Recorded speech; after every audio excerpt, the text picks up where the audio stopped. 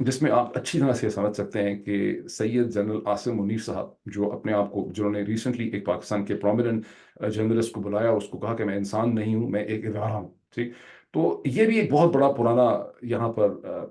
ایک پورا ایک زوم اس کو آپ کہہ لیں، وہ چلا آ رہا ہے کہ ہم ادارہ ہیں. میں یہ چیز اسٹیبلش کرنا چاہ رہا ہوں جو لوگ اس کو سمجھ سکیں کہ ادارہ نہیں ہے، شخصیات کا بخار ہے. ادارہ نہیں ہے. ادارہ امریکہ میں ہے، ادارے برطانیہ میں ہیں، ادارے فرانس کے اندر ہیں، ادارے ڈیموکریٹک سوسائٹیز میں ایگزسٹ کرتے ہیں جہاں ان کی باؤنڈریز ہوتی ہیں. چونکہ پاکستان میں جو ٹاپ کے یہ ڈیسیجن میکر ہیں جو اپنے آپ کو خدا سمجھتے ہیں، ان کی کبھی اکاؤنٹیبلٹی ہوئی ہی نہیں ماضی میں. اس لیے اس سے انہوں نے یہ نتیجہ نکالا ہے کہ مستقبل میں بھی کبھی ان کی اکاؤنٹیبلٹی نہیں ہو سکے گی. اور پاکستان کے ذرائع ابلاغ کے جو بڑے بڑے کامنٹیٹرز ہیں وہ بھی یہی سمجھتے ہیں کہ چونکہ پچھلے 65 برس میں کوئی اکاؤنٹیبلٹی نہیں ہو سکی، اگلے 65 برس میں بھی کوئی اکاؤنٹیبلٹی نہیں ہوگی. اگر ایسا ہی ہوتا تو آج بھی سلطنت عثمانیہ چل رہی ہوتی، برٹش امپائر چل رہی ہوتی، امریکہ آزاد نہ ہوا ہوتا، یہ ہندوستان کی ڈویژن نہ ہوئی ہوتی. تاریخ کا جمود کبھی جا کے ٹوٹ جاتا ہے. مجھے بہت شک ہے اور میں چاہتا ہوں کہ جو سینئر افسران ہیں جو حرکتیں وہ کر رہے ہیں ان کے ذہن میں رکھنا چاہیے کہ ضروری نہیں ہے کہ مستقبل میں بھی ان کی اکاؤنٹیبلٹی نہ ہو، کسی نہ کسی سٹیج پہ ان کی اکاؤنٹیبلٹی ہو سکتی ہے. یہی وجہ ہے جو میں نے سنا تھا کہ جنرل ندیم انجم جو ہیں، جو D G I S I ہیں، انہوں نے اپنی وہ ایکسٹینشن لینے میں اتنے ڈیسپریٹ اس لیے تھے کہ وہ یہ سمجھتے تھے، اور وہ یہ کہتے ہیں کہ میرا شہید ارشد شہید کے قتل سے کوئی براہ راست میرا اس سے تعلق نہیں ہے. بہت سے لوگوں کو انہوں نے اس حوالے سے بیٹھا کے اپنی پراپر ایکسپلینیشنز دی ہیں. لیکن جو ان کی ایکسٹینشن لینے کی بہت زیادہ اسٹرگل تھی وہ یہ تھی کہ چونکہ میرے اوپر اس قسم کے الزامات لگے ہیں، مجھے ایکسٹینشن مل جائے، میں سرکار کے ڈھانچے کے کور میں رہوں ملٹری کے، تاکہ جب میں ریٹائر ہوں میں اس ڈھانچے سے نکلوں اس وقت تک کہ پاکستانی سیاست کا جو تلاطم ہے، جو اس کی ٹربولنس ہے، جو اس کا بخار ہے، وہ کم ہو گیا ہو. لیکن اب آپ کیا دیکھ رہے ہیں؟ اب آپ دیکھ رہے ہیں کہ جنرل عاصم منیر صاحب کی جو اسٹیٹ آف مائنڈ ہے اس کی وجہ سے یہ بخار کسی بھی صورت میں کم ہونے کا نام نہیں لے رہا. حالانکہ مئی 9 کا ناٹک ہو چکا ہے، اور مئی 9 کا ماشاء اللہ ناٹک بھی ہو چکا ہے، اس کے باوجود یہ بخار کنٹرول نہیں ہو رہا. اب آپ دیکھیں اس وقت کی ڈیولپمنٹ دیکھیں، جیسے آپ کو پتہ چلتا ہے کہ سید عاصم منیر صاحب کا جو سسٹم ہے، ان کی جو دنیا ہے وہ کتنی سخت انڈر پریشر ہے، جس کو کہ وہ ابھی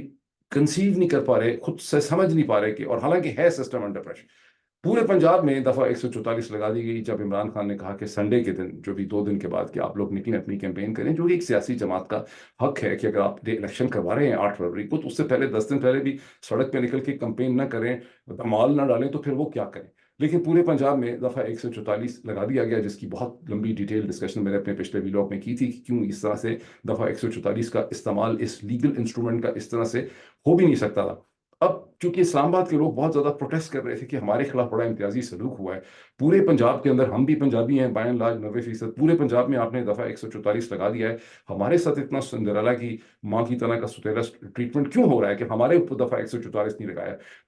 تو اسلام آباد کے لوگوں کی خواہشات کا خیال رکھتے ہوئے حکومت وقت نے اسلام آباد کے اندر بھی دفعہ 144 لگا دیا ہے. یہاں 3 سیٹیں ہیں نیشنل اسمبلی کی، اور یہاں اگر آدھے فیئر الیکشن بھی ہو جائیں تو یہ تینوں کی تینوں نیشنل اسمبلی کی سیٹیں جو ہیں عمران خان کی جماعت تحریک انصاف جیت لے گی. یہ بھی ایک سائن ہے اس پریشر کا جس میں سسٹم آپریٹ کر رہا ہے.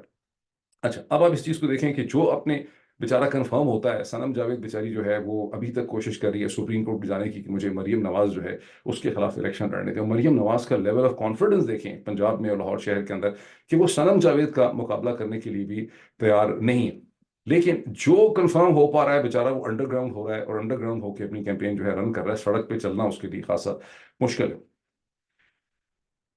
یہ بھی ایک سائن ہے جو میں نے پہلے ایکسپلین کیا تھا کہ پاکستان کی ڈی جی آئی کو لاہور کے اندر جو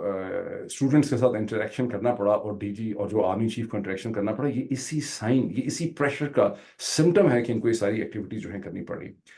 اس کی ایک اور سائن اس کا یہ دیکھیں کہ 6 فروری کو عمران خان کو اور شاہ محمود قریشی کے اوپر فرد جرم عائد کی جا رہی ہے مئی 9 کے حوالے سے. یہ بھی اسی پریشر کا سمٹم ہے. یعنی آپ الیکشن جو سو کالڈ آپ کروا رہے ہیں اس سے 2 دن پہلے آپ رب آن کرنا چاہ رہے ہیں کہ عمران خان جو ہے وہ غدار ہے، اس کے اوپر آپ نے فرد جرم جو ہے عائد کر دی عمران خان اور شاہ محمود قریشی.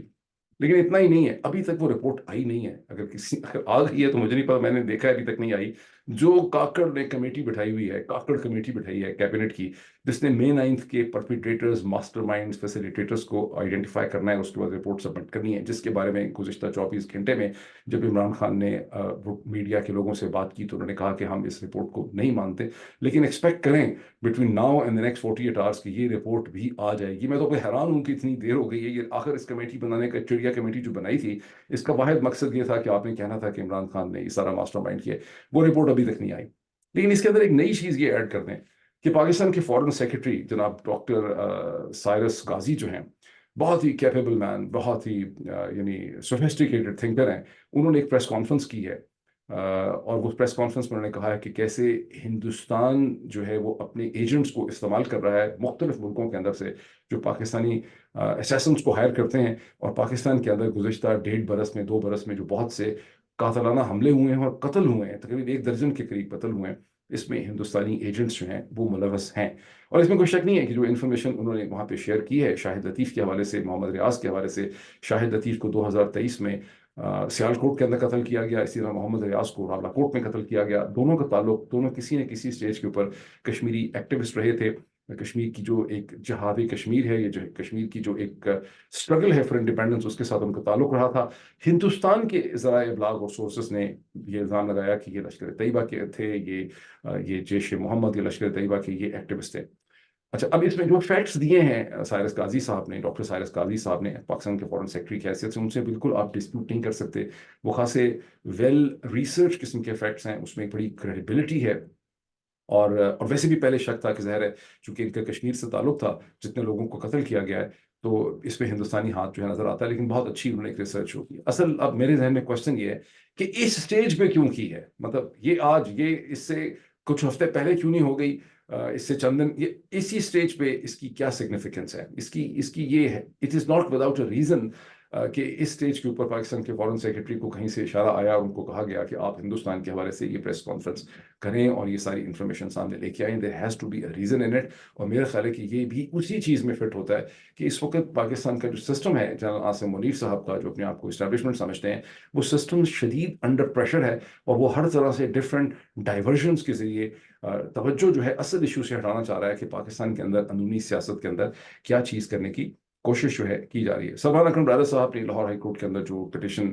دی تھی کہ میں ایک انڈیپینڈنٹ کینڈیڈیٹ نہیں ہوں، میں تحریک انصاف کا کینڈیڈیٹ ہوں، مجھے آزاد امیدوار نہ لکھا جائے الیکشن کمیشن کے ریکارڈ میں، اس میں فیصلہ لاہور ہائی کورٹ نے محفوظ تو کر لیا ہے، ڈویژنل بینچ نے، لیکن مجھے لگ ہی رہا ہے کہ لاہور ہائی کورٹ اس کا کوئی ڈیسائزو فیصلہ نہیں کرے گا، بلکہ الیکشن کمیشن آف پاکستان کو میٹر ریفر کر دے گا کہ as per the law and the procedure and policy, اور قانون اور آئین کے حساب سے آپ کا فیصلہ کر لیں۔ بنیادی طور پہ یہ ہے کہ لاہور ہائی کورٹ کو نظر آ رہا ہے کہ باہر سیاسی موسم کس قسم کا ہے، آگے کیا ڈرامہ ڈھکوسلا کرنا ہے انہوں نے 8 فروری کے بعد، اس لیے لاہور ہائی کورٹ نے کوئی ڈیسائزو فیصلہ نہیں کرنا جس کو دبنگ فیصلہ ہوتا ہے، اور الیکشن کمیشن کو ریفر کر دیں گے، اور الیکشن کمیشن نے ظاہر ہے وہی کرنا ہے جو جنرل عاصم منیر صاحب جو ہیں وہ کرنا چاہیں گے۔ اچھا، یہ بڑا امپورٹنٹ، میں بار بار کیوں کہہ رہا ہوں جنرل عاصم منیر، اس لیے کہ یہاں پر ساری کی ساری جو گیم ہے نا، وہ گیم یہ ہے کہ آپ یہ کہیں کہ یہ اسٹیبلشمنٹ کر رہی ہے، یہ مختلف ادارے کر رہے ہیں، یہ فلاں قسم کی طاقتیں کر رہی ہیں، یہاں پہ بڑی کوئی ڈیوائن پاورز ایگزسٹ کرتی ہیں، یہاں سسٹم کے اندر کوئی بڑی تھنکنگ پائی جاتی ہے، یہاں سسٹم میں کک تھنکنگ نہیں پائی جاتی۔ یہ بالکل ایک بادشاہ قسم کا سلطان والا سسٹم ہے، جہاں پہ 1 1.5 2 آدمی جن کا کنٹرول ہو جاتا ہے سسٹم کے اندر،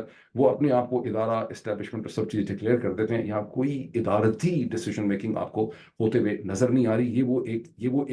یہ وہ ایسی ایک غلط فہمی ہے جس میں سے اگر ہم باہر نکل آئیں تو پھر ہم چیزوں کو بہتر کر سکیں گے، بیکاز واقعی ہمیں ادارے چاہیے، ہمیں در حقیقت ملٹری اسٹیبلشمنٹ چاہیے، ہمیں اسٹیبلشمنٹ چاہیے، ہمیں ایک فارن پالیسی اسٹیبلشمنٹ چاہیے، ایک ملٹری اسٹیبلشمنٹ چاہیے، ایک انٹیلیجنس اسٹیبلشمنٹ چاہیے، ہمیں ایک ٹیکس اسٹیبلشمنٹ چاہیے، ہمیں ایک نیشنل اسمبلی کی اسٹیبلشمنٹ چاہیے۔ یہ وہ اسٹیبلشمنٹس ہیں جو مل کے امریکہ کی طرح کے یا برطانیہ کی طرح ملک کو ایک کریڈیبل فعال انسٹیٹیوشنل لینڈسکیپ پرووائڈ کرتی ہیں۔ پاکستان میں انسٹیٹیوشنل لینڈسکیپ نہیں ہے جو اصل المیہ ہے پاکستان کا۔